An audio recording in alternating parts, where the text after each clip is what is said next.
শাড়ির শারীরিক গঠন অনুসারে তৈরি পোশাক গায়ে জড়িয়ে নেচে চলেছে তরুণেরা। আবার কারো পোশাকে সুই সুতায় বোনা প্রচলিত মারেন্দার মুখাকৃতি। শনিবার বাহারি রঙের পোশাক গায়ে জড়িয়ে আনন্দমুখর পরিবেশে নেচে গেয়ে উৎসব পালন করেন বলিভিয়ার তরুণ প্রবীণ সব বয়সীরা।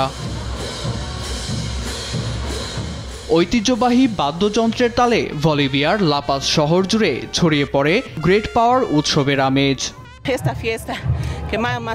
এই উৎসবটি বিশ্বাস ও শ্রদ্ধার, যা আমাদের অর্থনীতিকে চাঙ্গা করবে বলেই আমাদের বিশ্বাস, আর এই বিশ্বাস পাহাড়কেও নাড়িয়ে দিতে সক্ষম। বিভিন্ন দেশীয় নৃত্য নিয়ে হাজির স্থানীয়রা।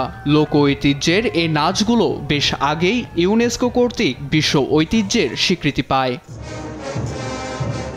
রাজনৈতিক অস্থিরতার জেরে দিনকে দিন অর্থনৈতিক প্রতিবন্ধকতার সম্মুখীন হতে হচ্ছে বলিভিয়াকে। মূল্যস্ফীতির চাপে জীবনযাত্রার মান ঠেকেছে দারিদ্র্য সীমার নিচে, যার প্রভাব পড়েছে ঐতিহ্যবাহী উৎসবটিতে।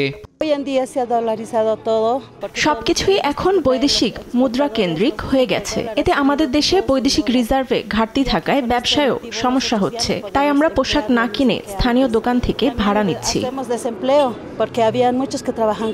2023 সালে নজিরবিহীনভাবে ধস নামে মধ্য দক্ষিণ আমেরিকার দেশ বলিভিয়ার প্রবৃত্তিতে। সেই থেকে ঘুরে দাঁড়ানোর চেষ্টায় বলিভিয়া। নীরব দাস, নিউজ ডেস্ক, দেশ টিভি।